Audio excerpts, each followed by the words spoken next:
Hey, welcome back, everyone. Tom here from Park Avenue Trading, your chief dealer, keeping you sane in insane markets with a euro dollar update.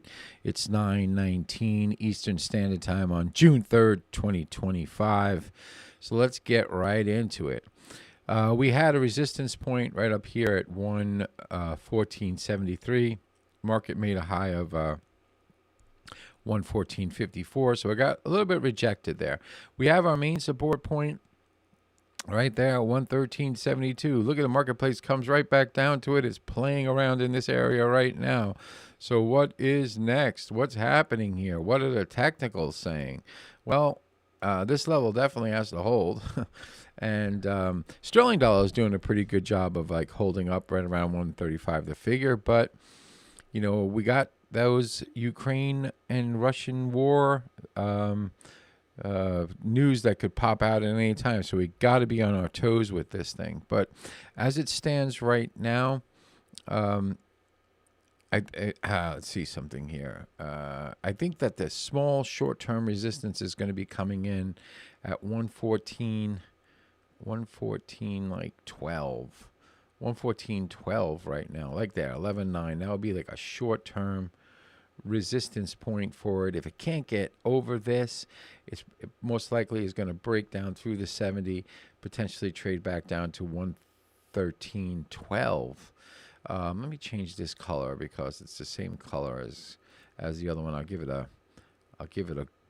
yellow. That's the point. Okay, so short term right now needs to break above like 114.12. And of course, it has the resistance up at 114, it's like 73-ish. If we could get through that, then we're looking at like 115.30. If we break down through this low right here, if we travel up and can't get through this, as resistance hits it, it'll drive us back down to potentially 113 right here. Like I would go. Now this one I'm using the low of the bar. I mean, there'll probably be some consolidation at 113.44. That would be a warning, you know, potentially that if it holds, could get back up to this level right here, 113.70. If not, you know, if it breaks this, I think it's going to this low, potentially even dropping down. Not today. I don't think today, unless something happens where madness breaks out again. Then we could actually see the euro dollar drift to the 112 like 47 level. But right now, market's kind of quiet. It's really digesting what's happening on the geopolitical front. Now we know that on the 5th, we're supposed to have some news from the ECB. If they cut rates, I think that's already priced into the marketplace. However, if they do a deeper cut than what's expected, that is not priced into the marketplace. So that would send the euro dollar downward pressure on the euro dollar. We got to watch the dollar yen with all this. Dollar yen is the key driver. I keep saying that. You know, if we go over to the US dollar index and we put up the euro dollar again, let's put up the euro dollar right here. We show it. We could see that, you know, as the dollar climbs, euro dollar falls. Right now the dollar index is starting to come off a little bit, potentially giving some buoyancy to the euro dollar, like right in this area right here.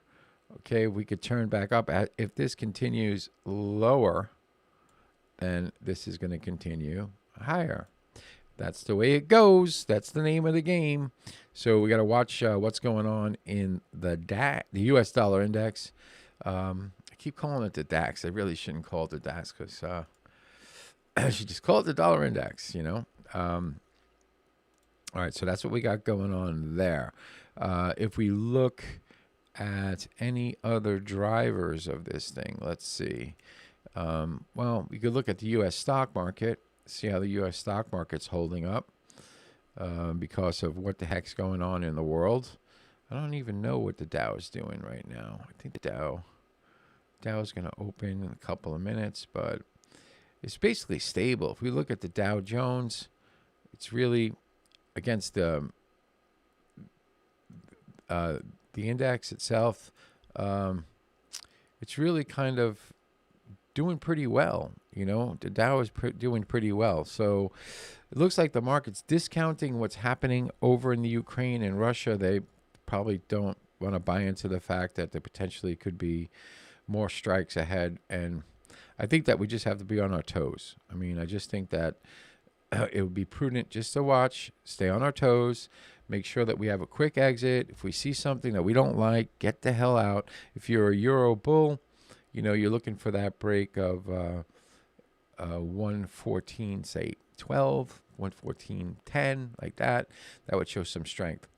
A break below that support point that we have is actually showing a little bit of weakness. Now, this is an 8-hour chart.